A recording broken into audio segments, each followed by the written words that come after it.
الحمد لله رب العالمين والصلاة والسلام على حبيبه سيد المرسلين أما بعد فأعوذ بالله من الشيطان الرجيم بسم الله الرحمن الرحيم إن الله وملائكته يصلون على النبي يا أيها الذين آمنوا صلوا عليه وسلموا تسليما اللهم صل على سيدنا شفيعنا حبيبنا نبينا مولانا محمد وعلى آل محمد بارك وسلم صلوا عليه صلاة وسلام عليك يا حبيبي يا سيدي يا رسول الله صلی اللہ تعالی علیہ وبارک وسلم۔ الحمدللہ انشاءاللہ آج کی اس نشست میں ہم 7واں پارے کا آغاز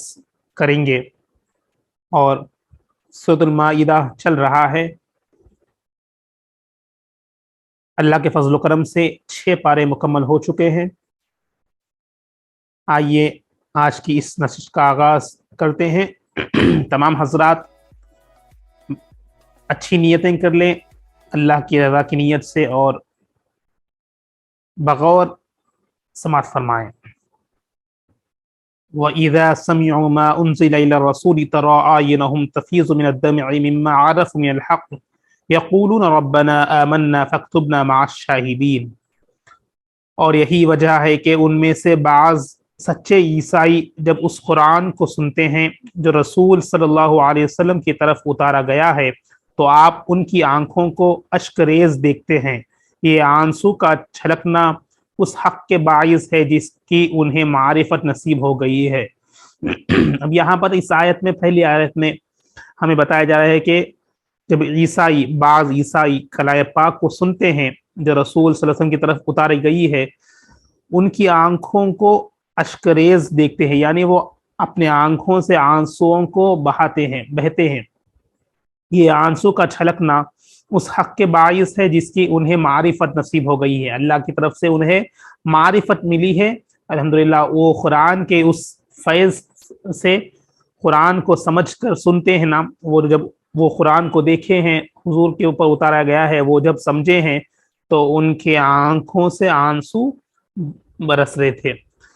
یہ اللہ کی معرفت کی وجہ سے بتایا جا رہا ہے۔ وَمَا لَنَا لَا نُؤْمِنُ بِاللَّهِ وَمَا جَاءَنَا مِنَ الْحَقِّ وَنَطْمَعُ أَن يُدْخِلَنَا رَبُّنَا مَعَ الْقَوْمِ الصَّالِحِينَ۔ اور ہمیں کیا ہے کہ ہم اللہ پر اور اس حق یعنی حضرت محمد مصطفیٰ صلی اللہ علیہ وسلم اور قرآن مجید پر جو ہمارے پاس آیا ہے ایمان نہ لائیں، حالانکہ ہم بھی یہ طمع رکھتے ہیں کہ ہمارا رب ہمیں نیک لوگوں کے ساتھ اپنی رحمت جنت میں داخل فرما دے۔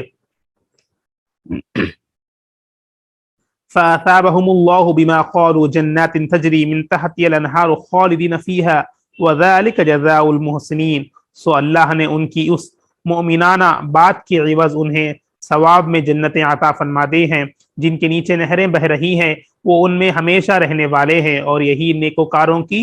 جزا ہے۔ وَالَّذِينَ كَفَرُوا وَكَذَّبُوا بِآيَاتِنَا أُولَٰئِكَ أَصْحَابُ الْجَحِيمِ۔ اور جن لوگوں نے کفر کیا اور ہماری آیتوں کو جھٹلایا وہی لوگ دوزخ میں رہنے والے ہیں۔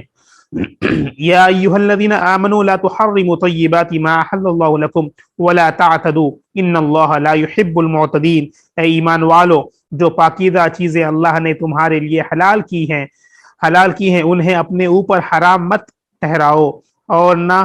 حد سے بڑھو، بے شک اللہ حد سے تجاوز کرنے والوں کو پسند نہیں فرماتا۔ اے ایمان والو، جو پاکیزہ چیزیں اللہ نے تمہارے لیے حلال کی ہیں۔ یہاں پر ہمیں یہ بتایا جا رہا ہے کہ ایمان والوں سے رجوع ہو کے بتایا جا رہا ہے کہ اے ایمان والوں، پاکیزہ چیزیں اللہ نے تمہارے لیے حلال کی ہے اور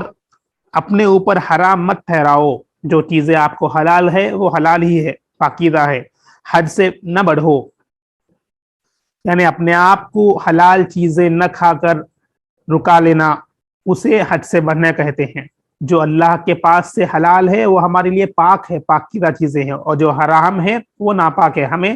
حرام چیزوں سے بچنا ہے۔ اگر ہم حلال چیزوں کو بھی رکا لیں گے، نہیں کہیں گے، یہ حد سے زیادہ بڑھنا کہتے ہیں۔ بے شک اللہ حد سے تجاوز کرنے والوں کو پسند نہیں فرماتا۔ وَكُلُوا مِمَّا رَزَقَكُمُ اللَّهُ حَلَالًا طَيِّبًا وَاتَّقُوا اللَّهَ الَّذِي أَنتُم بِهِ مُؤْمِنُونَ۔ اور جو حلال پاکیزہ رزق اللہ نے تمہیں عطا فرمایا ہے اس میں سے کھایا کرو اور اللہ سے ڈرتے رہو جس پر تم ایمان رکھتے ہو۔ لا يؤاخذكم الله باللغو في ايمانكم ولكن يؤاخذكم بما بما عقدتم الأيمان فكفارته إطعام 10 مساكين من أوسط ما تطعمون أهليكم أو كسوتهم أو تحرير رقبة فمن لم يجد فصيام 3 أيام ذلك كفارة أيمانكم إذا حلفتم واحفظوا أيمانكم كذلك يبين الله لكم آياته لعلكم تشکرون۔ اور تمہاری بے مقصد اور غیر سنجیدہ خصموں میں تمہاری گرفت نہیں فرماتا، لیکن تمہارے ان سنجیدہ خصموں پر گرفت فرماتا ہے جنہیں تم ارادی طور پر مضبوط کر لو۔ اگر تم ایسی خصم کو توڑ ڈالو تو اس کا کفارہ 10 مسکینوں کو اوسط درجے کا کھانا کھلانا ہے، اور جو تم اپنے گھر والوں کو کھلاتے ہو یا اسی طرح اس مسکینوں کو کپڑے دینا ہے، یا ایک گردن یعنی ایک غلام یا باندھی کو آزاد کرنا ہے۔ پھر جسے یہ سب کچھ میسر نہ ہو تو 3 دن روزہ رکھنا ہے۔ یہ تمہاری خصموں کا کفارہ ہے۔ جب تم کھا لو اور پھر ٹوٹ بیٹھو اور اپنی خصموں کی حفاظت کیا کرو، اسی طرح اللہ تمہارے لیے اپنی آیتیں خوب واضح فرماتا ہے تاکہ تم اس کے احکام کی اطاعت کر کے شکر گزار بن جاؤ۔ یہاں پر ایک حکم بتایا جا رہا ہے ہمارے لیے، تمہاری بے مقصد اور غیر سنجیدہ خصموں میں تمہاری گرفت نہیں ہے بے مقصد، مگر اگر تمہیں سنجیدہ کچھ سیریس طور پر آپ قسم کھاتے ہیں اور اسے پورا نہیں کرتے تو اس پر اگر آپ قسم ٹوٹ چکی ہے تو وہ قسم پر کفارہ واجب ہوگا۔ اب کفارہ کیا ہے وہ بھی یہاں بتایا گیا ہے کہ 10 لوگوں کو 10 مسکینوں کو اوسط درجے یعنی میڈیم کھانا کھلانا ہے، جو اپنے گھر والوں کو کھلاتے ہیں اسی طرح 10 مسکینوں کو کھانا کھلانا ہے، یا پھر ایک باندھی یا غلام کو آزاد کرنا ہے۔ اور اگر وہ یہ سب میسر نہ کر سکتے، اتنا حیثیت نہیں رکھتے کرنے کا، تو کم از کم 3 دن کا روزہ رکھنا ہے۔ یہ کفارے کا، یہ جو قسم توڑا ہے اس کا کفارہ ہے۔ اس لیے بتایا جا رہا ہے کہ یہ تمہاری قسموں کا کفارہ ہے، جب تم کھا لو اور پھر توڑ دو یعنی توڑ بیٹھو یا اس کو پورا نہ کرو، وہ قسموں کی کفارہ ہے۔ اور اپنی قسموں کے حفاظت کیا کرو۔ قسم کی حفاظت یعنی قسم کو پورا کرنا۔ یہ بات، قسم اگر کھا رہے ہیں وہ سنجیدہ ہے تو اس پر گرفت ہے،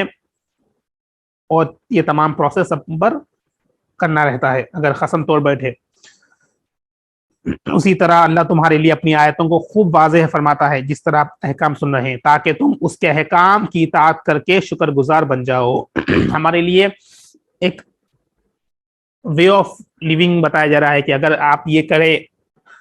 تو اس پر کیسا ٹوٹ چکا ہے تو اس کا حل کیا ہے۔ کفارے کے ذریعے سے اللہ تعالیٰ ہمیں آیتوں میں خوب واضح طور پر ہم کے احکام بتا رہا ہے، اور یہ احکام، یہ آیت ہمارے لیے ایک وے آف لیونگ یعنی زندگی گزارنے کا طریقہ ہی بتا رہا ہے احکام اللہ کے۔ اس لیے ہمیں اللہ کا شکر گزار بنتے رہنا چاہیے۔ یا ایھا الذین آمنوا انما الخمر والمیسر والانصاب والازلام رجس من عمل الشیطان فاجتنبوہ لعلکم تفلحون۔ اے ایمان والو، بے شک شراب اور جوا اور عبادت کے لیے نصب کیے گئے بت اور قسمت معلوم کرنے کے لیے فال کے تیر سب ناپاک شیطانی کام ہیں، تو تم ان سے کلیتاً پرہیز کرو تاکہ تم فلاح پا جاؤ۔ اور جو ہمارے لیے حرام ہے، جو چیزیں ہمارے لیے منع ہے وہ بتائی جا رہی ہے، شراب، جوا اور نصب کیے گئے جو بت ہے، تمام چیزیں ہمارے لیے حرام ہیں۔ اس سے ہمیں کلیت یعنی پورا پرہیز کرتے رہنا چاہیے۔ اور جو فعال کے ذریعے سے قسمت معلوم کرتے ہیں یہ بھی ناپاک ہے، یہ بھی حرام ہے، ہماری یہ ناپاک شیطانی کام ہے تمام چیزیں فعال وغیرہ، اس لیے اس سے ہمام کو بچنا ہے۔ معافی چاہتا ہوں، گلا خراب ہے اس لیے چند چیزیں ہو رہی ہیں۔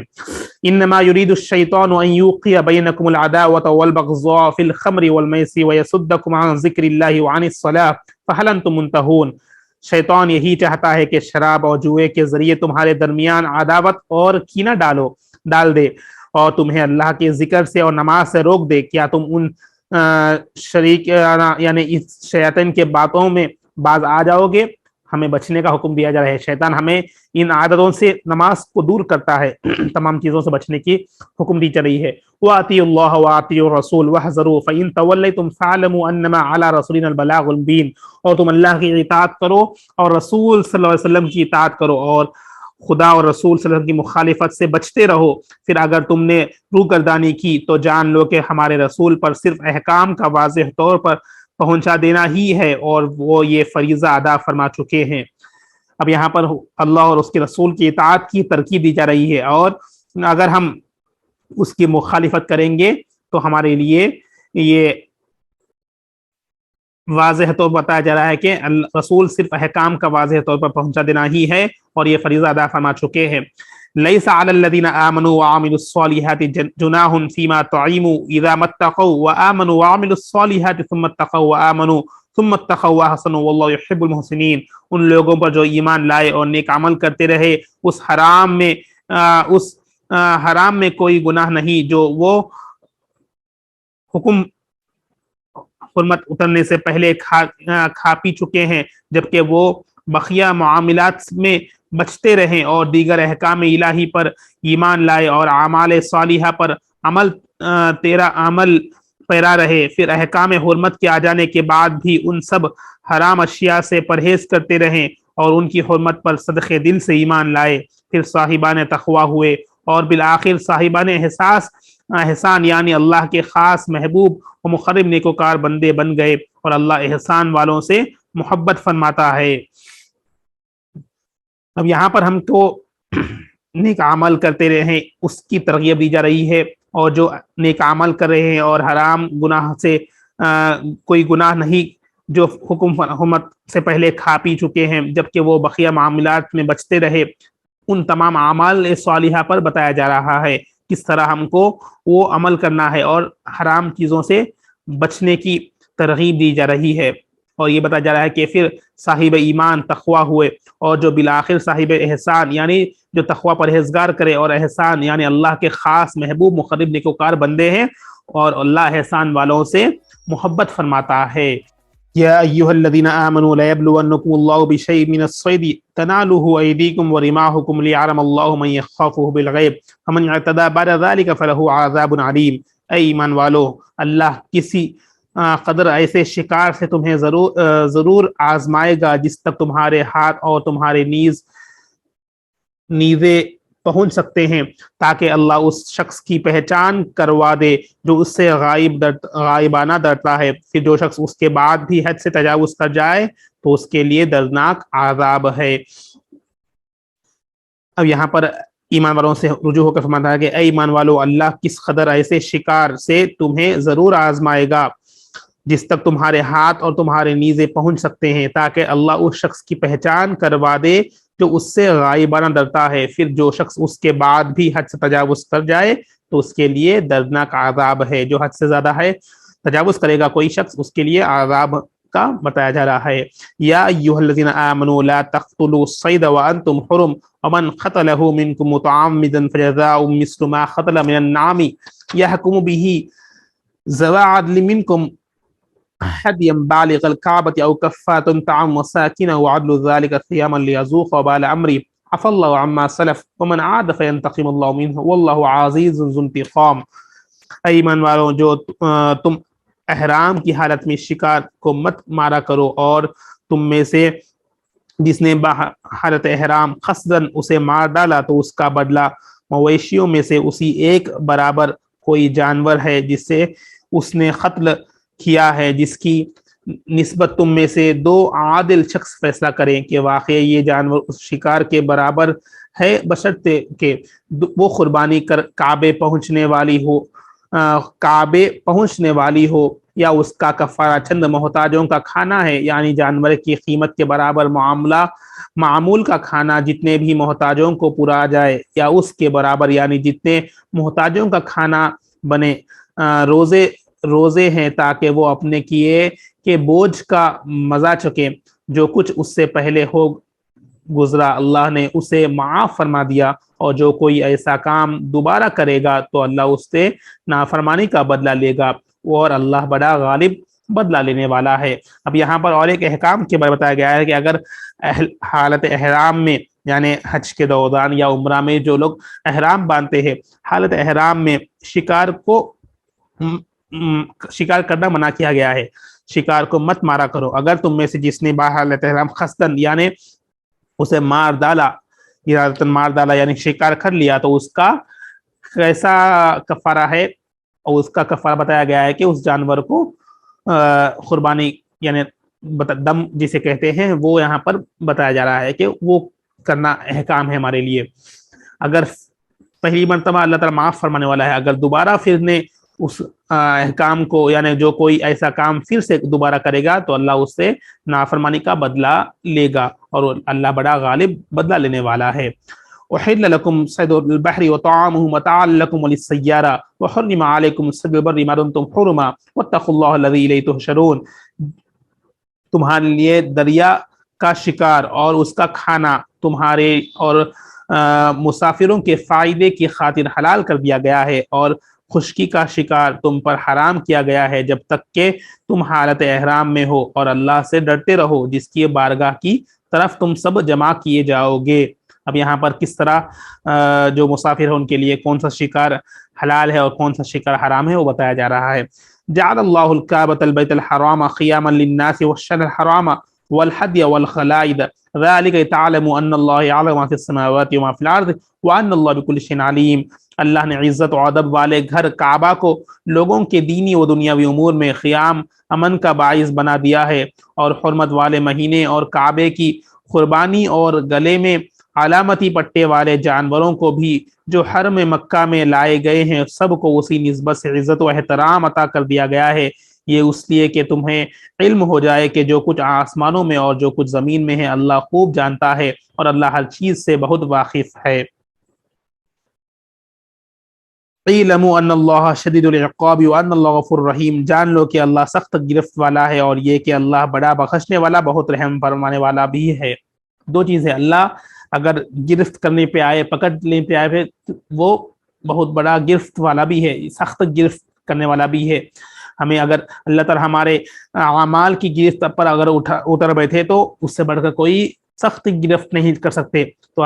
ہمیں دعا کرنا ہے کہ اللہ اپنی گرفت سے محفوظ فرمائے، اور اللہ بہت بڑا بخشنے والا مہربان بھی ہے، بے شک اللہ معاف فرمانے والا بھی ہے. یہ ہمیں بتایا جا رہا ہے کہ اگر ہم اللہ کے احکام کو نہ کرے، احکام جس طرح بتایا گیا ہے اس پر عمل نہ اترے تو وہ ہمارے گرفت بھی کر سکے گا، اور اللہ چاہے تو اگر پہلی مرتبہ ہوا تو اللہ تعالیٰ بے شک معاف فرمانے والا بخشنے والا ہے. اگر دوبارہ پھر سے وہی حرکتیں کریں گے تو بے شک اللہ اس کا عذاب اور اس کا بدلہ لینے والا ضرور ہے. تو ہم کو یہ بتایا جا رہا ہے کہ بے شک اللہ بڑا گرفت فرمانے والا بھی ہے، اور بے شک اللہ معاف فرمانے والا بھی ہے. اپنے اعمال کے اوپر ہے، جس طرح ہم اللہ سے امید کرتے ہیں وہ ہمیں عطا فرمائے گا. دعا ہے کہ اللہ اپنے گرفت سے بچائے اور ہمیں اللہ معاف فرما دے ہر اگر جان بوجھ کر جو بھی انجانے اگر احکام پورے نہ ہو تو. ما علی الرسول الا البلاغ واللہ یعلم ما تبدون وما تکتمون. رسول صلی اللہ علیہ وسلم پر احکام کاملاً پہنچا دینے کے سوا کوئی اور ذمہ داری نہیں، اور اللہ وہ سب کچھ جانتا ہے جو تم ظاہر کرتے ہو اور جو تم چھپاتے ہو. قل لا يستوي الخبيث والطيب ولو عاجبك كثرة الخبيث فاتقوا الله يا اولي الالباب لعلكم تفلحون. فرما دیجئے پاک اور ناپاک دونوں برابر نہیں ہو سکتے. اے مخاطب، اگرچہ تمہیں ناپاک چیزوں کی کثرت بھلی لگے، پس اے عقل مند لوگوں تم کثرت اور قلت کا فرق دیکھنے کی بجائے اللہ سے ڈرا کرو تاکہ تم فلاح پا جاؤ. بے شک بتایا جائے کہ پاک اور ناپاک دو ایک ساتھ نہیں ہو سکتے، دو برابر نہیں ہیں، ایکول نہیں ہے. پاک پاک ہی رہے گا اور ناپاک ناپاک ہی رہے گا. اے مخاطب، اگرچہ تمہیں ناپاک چیزوں کی کثرت بھلی لگے، اگر وہ تمہیں بہت بھلی لگے، اچھا لگے، پس اے عقل مند لوگوں تم کثرت اور قلت کا فرق دیکھنے کی بجائے اللہ سے ڈرا کرو. جو زیادہ ہو اسے ہم اس کے پیچھے نہیں جائیں گے، کثرت یعنی جو، اور کم اس کے پیچھے نہیں. جو پاک ہے پاک، اور جو ناپاک ہے ناپاک. اس سے ہمیں وہ جسٹیفیکیشن جو کلیریفیکیشن رہ کر ہمیں پاک چیزوں کو اختیار کرنا ہے. اگر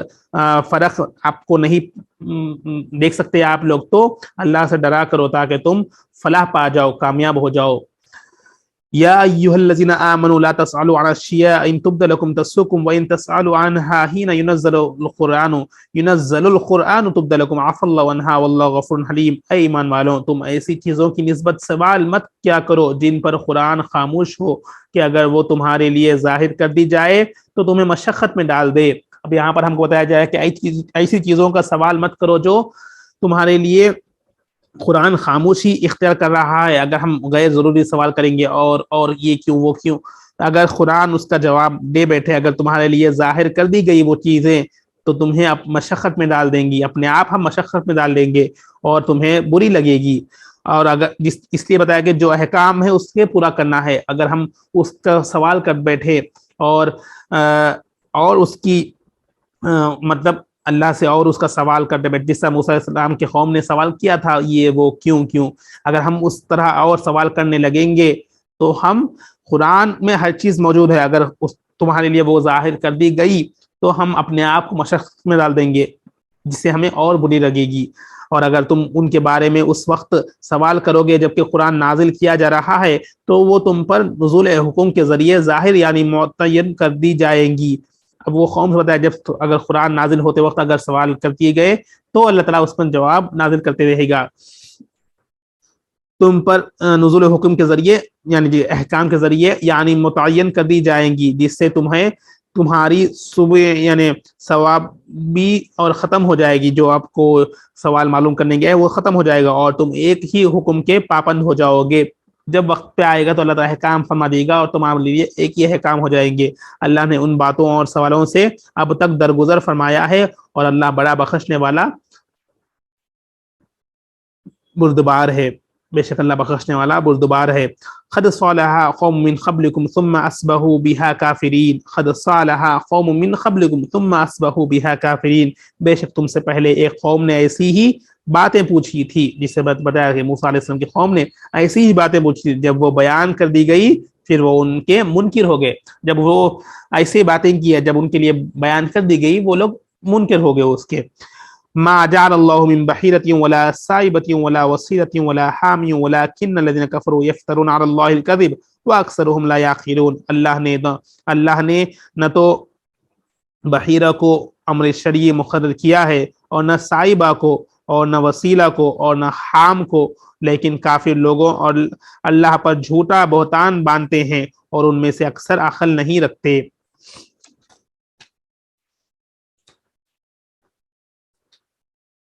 وَإِذَا قِيلَ لَهُمْ تَعَالَوْا إِلَى مَا أَنزَلَ اللَّهُ وَإِلَى الرَّسُولِ قَالُوا حَسْبُنَا مَا وَجَدْنَا عَلَيْهِ آبَاءَنَا أَوَلَوْ كَانَ آبَاؤُهُمْ لَا يَعْلَمُونَ شَيْئًا وَلَا يَهْتَدُونَ، اور جب ان سے کہا جاتا ہے کہ اس قرآن کی طرف جسے اللہ نے نازل فرمایا ہے اور رسول مکرم صلی اللہ علیہ وسلم کی طرف رجوع کرے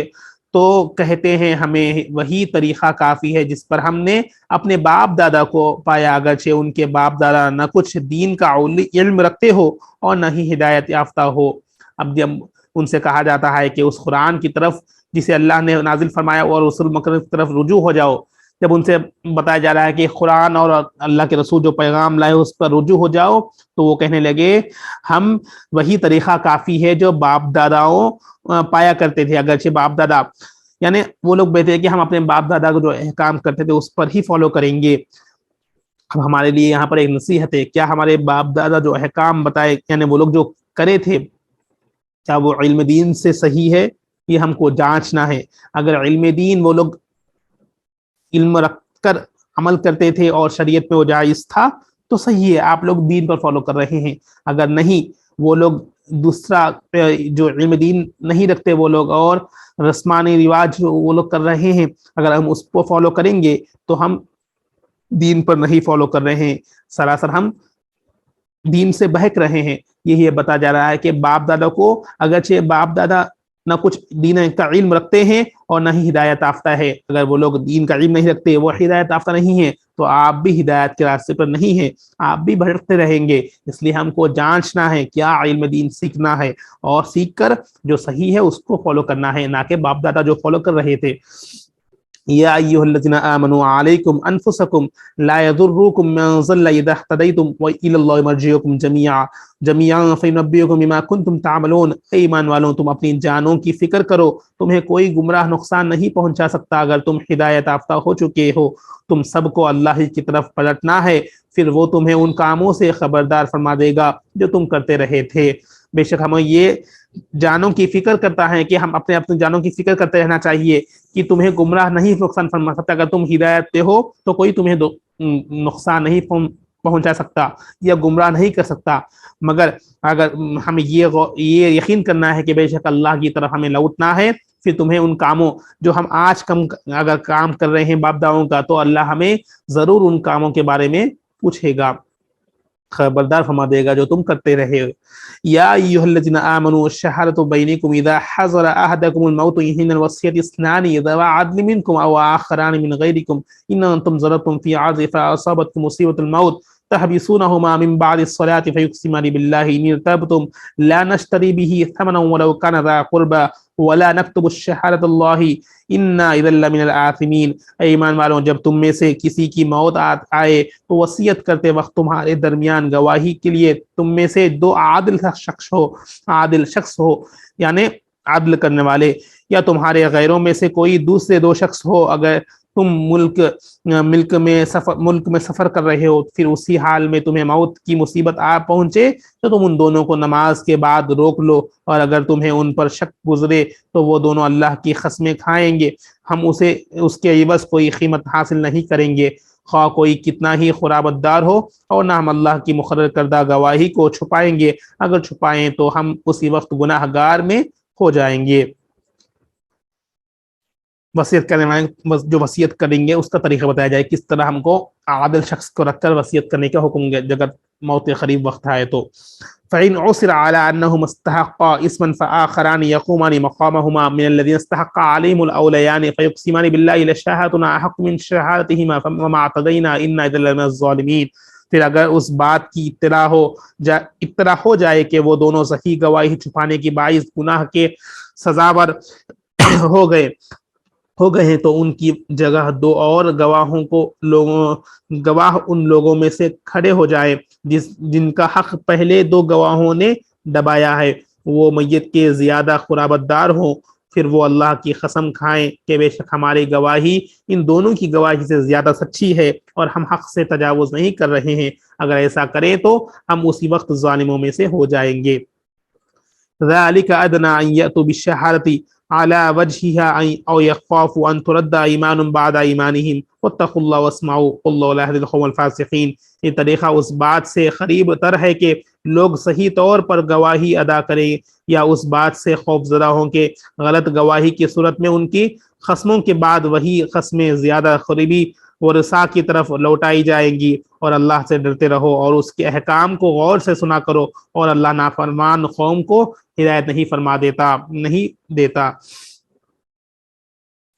اب یہاں پر ہم کو بتایا جا رہا ہے کہ کس طرح کوئی وصیت کر رہا ہے مرتے وقت، تو کس طرح کیا طریقہ صحیح ہے، عادل شخص کو دونوں کو رکھنا ہے، اگر نہ ملے تو قریبی دو لوگوں کو رکھ کر گواہ دینا ہے، اور وہ لوگ کو بتانا ہے کہ اگر تمہاری گواہی ایسی ہے، اگر تم گواہ سے روگردانی کریں گے یعنی غلط فیصلہ کریں گے تو ان کو وہ بے شک وہ گناہ گار ہو جائیں گے، اور اگر پھر بھی وہ لوگ کریں گے تو وہ ظالموں سے ہو جائیں گے۔ یہ ان کو بتایا جا رہا ہے کہ کس طرح، یہاں پر ہم کو اس میں احکام بتایا جا رہا ہے کہ کس طرح وصیت کا طریقہ ہے۔ دو اس لیے ہے کہ اگر ایک بھول جائے تو ایک کا یا رکھنے کا، اس لیے ہم کو کبھی بھی گواہ کے طور پر دو عادل شخص کو بتایا جا رہا ہے۔ یہاں پر تمام احکامات ہم کو قرآن میں مل رہے ہیں، کس طرح ہمیں وے آف لائف گزارنا ہے۔ اس سے پہلے بھی احکام بتایا گیا ہے کہ کیا احکام کیسے آپ کو آگے چل کر کام آئیں گے، اب یہ بھی احکام بتایا جا رہا ہے۔ یوم یجمع اللہ الرسل فیقول ماذا اجبتم قالوا لا علم لنا انک انت علام الغیوب۔ اس دن سے ڈرو جس دن اللہ تمام رسولوں کو جمع فرمائے گا، پھر ان سے فرمائے گا کہ تمہیں تمہاری امتوں کی طرف سے دعوت دین کا کیا جواب دیا گیا تھا۔ وہ حضور الہی میں عرض کریں گے ہمیں کچھ علم نہیں، بے شک تو ہی غیب کی سب باتوں کا خوب جاننے والا ہے۔ اس دن یعنی قیامت کے دن کے بارے میں بتایا جا رہا ہے، علماء کرام کہ اس دن سے ڈرو جس دن تمام اللہ رسولوں کو جمع کر دیا جائے گا، قیامت کے دن کے بارے میں بتایا جا رہا ہے۔ اذ قال اللہ یا عیسی ابن مریم اذکر نعمتی علیک وعلی والدتک اذ ایدتک بروح القدس تکلم الناس فی المہد کہلا واذ علمتک الکتاب والحکمۃ والتوراۃ والانجیل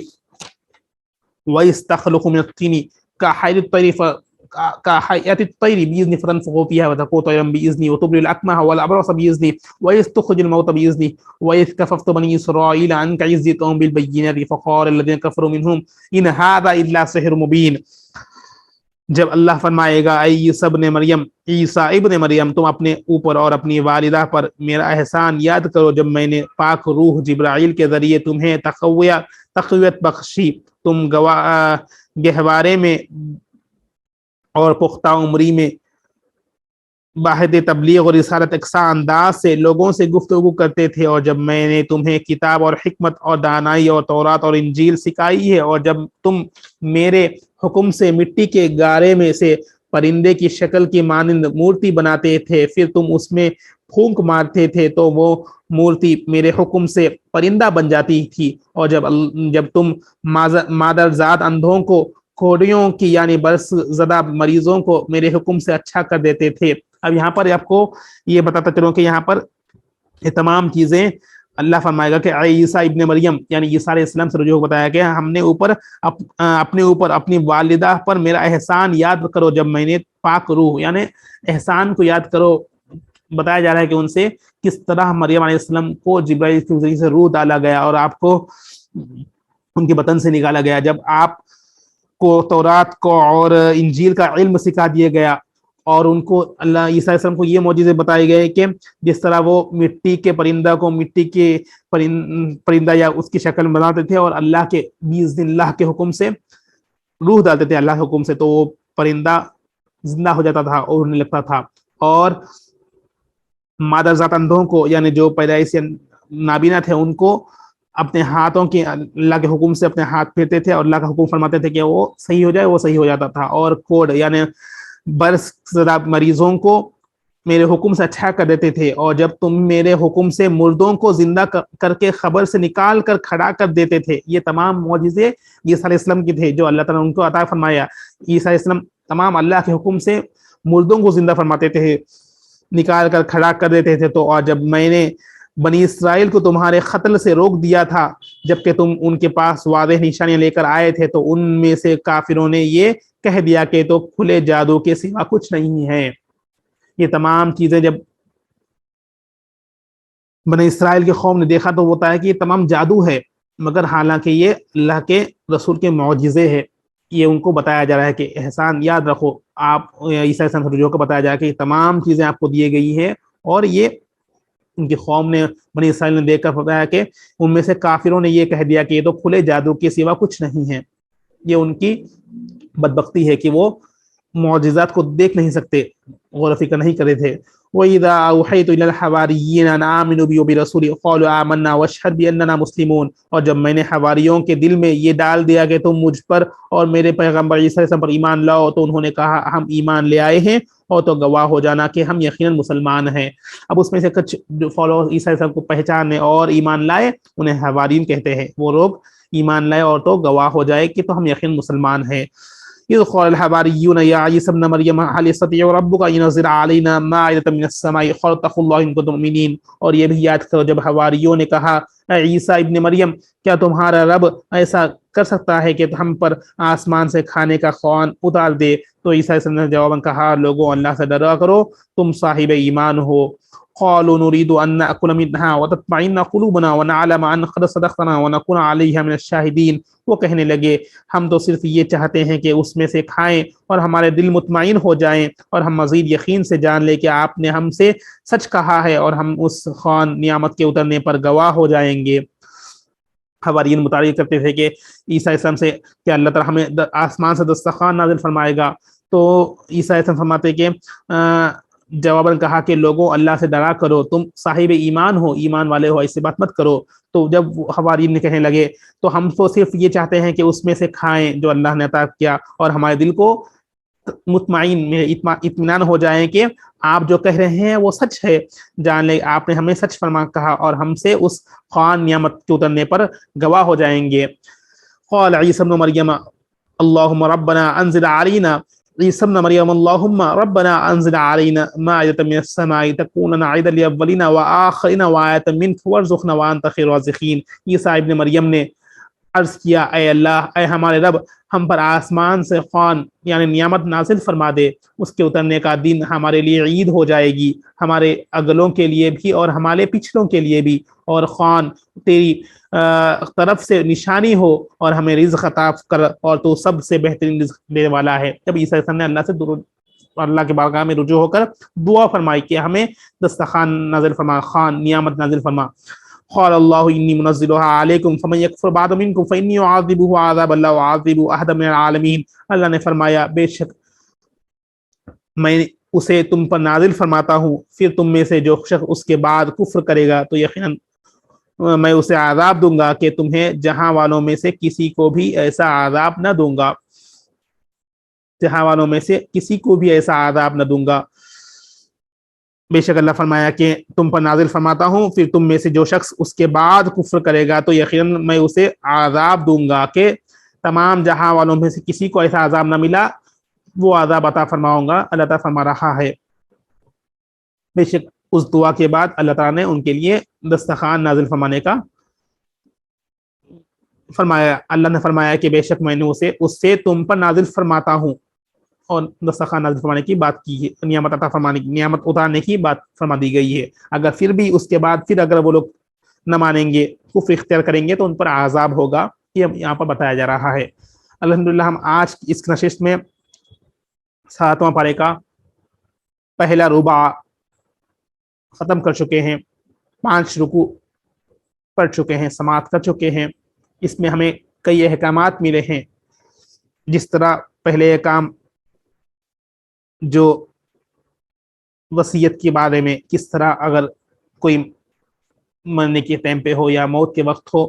موت کے وہ آئے ہو تو کس طرح وصیت عطا کرے، 2 لوگوں کو عدل کرنے والوں کو رکھ کر وصیت کا طریقہ بتایا گیا ہے، اور اگر کوئی قسم کھا کر توڑتا ہے تو اس کا احکام کیا ہے، کفارہ کس طرح ان کو ادا کرنا ہے، وہ احکام آپ نے سیکھے ہیں۔ اور عیسیٰ علیہ السلام کے جو معجزے ہیں وہ آپ نے آج سنے ہیں، کس طرح اللہ تعالیٰ نے ان کو معجزہ عطا کی، مٹی کے بت کے اندر اللہ کے حکم سے وہ جان ڈال لیتے اور وہ بت، وہ یعنی مٹی کا پرندہ زندہ ہو کر اڑنے لگتا، اور مادہ اندوں کو جو پیدائشی انڈے ہوتے ہیں ان کو اللہ تعالیٰ کے حکم سے شفا فرمایاب دیتے، اور جو برس کی بیماری ہے ان کو اللہ کے حکم سے وہ ٹھیک کر دیتے، اور وہ مردوں کو بھی اللہ کے حکم سے زندہ کر دیتے۔ یہ تمام چیزیں ان کو اللہ تعالیٰ نے معجزہ عطا فرما گیا۔ اور آگے آپ نے دسترخوان کی حواریوں، یعنی جو ایمان نہ لائے وہ کفر اختیار کرے ان پر عذاب ہے، اور جو ایمان لائے حوارین جسے کہتے ہیں، وہ لوگ کس طرح ایمان لائے اور خوان نعمت کے طلب کرتے ہیں، اور اللہ تعالیٰ ان کو دسترخوان نعمت اتارنے کے بارے میں بھی بتایا تھا۔ یہ تمام چیزیں آپ آج کی اس ربع میں سیکھے ہیں۔ دعا کرتا ہوں کہ اللہ ہم کو سیکھنے سمجھنا عطا فرمائے، قرآن کو پڑھ کر سمجھنے کی توفیق نصیب فرمائے، اور جو پڑھا ہے میرے مولا تمام چیزوں کو یاد رکھ کر یا اللہ اس پر عمل کرنے کی توفیق نصیب فرمائے، تمام چیزوں کو میرے مولا ہم پر آسان فرما دے، جس طرح یا اللہ کافر کا حکم بتایا گیا ہے، کفار کا، یا اللہ تمام اس عذاب سے ہم کو محفوظ فرما دے، اپنی گرفت سے پکڑ سے محفوظ فرما دے، اے اللہ ہم سب کو اپنی بخشش اور معاف نصیب فرما دے، بے شک تو بڑا نہایت مہربان معاف فرمانے والا ہے، ہم سب کو تمام گناہوں کو معاف فرما دے، اپنی گرفت سے محفوظ فرما دے، اور جو ہم کو یا اللہ پڑھا ہے یا اللہ اس پر عمل کر توفیق نصیب فرما دے، ان احکامات کو بجا لانے توفیق نصیب فرما دے، ایمان کی حلاوت نصیب فرما دے، انہوں نے بھی دعاؤں کے واسطے کہا ہے تمام کی نیک جائز مقاصد پورا فرما دے، جو دعائیں مانگی ہے، جو نہ مانگ سکے ہمارے حق میں بتایا اسے بھی عطا فرما دے، سارے دعاؤں کو اپنے فضل و کرم سے اپنے پیارے حبیب کے صدقے سے قبول فرما دے۔ اللہم ربنا تقبل منا انک انت السمیع العلیم وتب علینا انک انت التواب الرحیم، وصلی اللہ تعالی علی خیر خلقہ نور عرش محمد وعلی آلہ وصحبہ اجمعین برحمتک یا ارحم الراحمین، والحمد للہ رب العالمین، بحق لا الہ الا اللہ محمد رسول اللہ صلی اللہ تعالی علیہ وبارک وسلم۔ اگر کسی کو ڈاؤٹس ہو تو آپ لوگ کمنٹس کر سکتے ہیں، کچھ معلومات حاصل کرنا ہو تو اپنے کمنٹ سیکشن میں آپ لوگ کمنٹ کر دیں۔ جزاک اللہ۔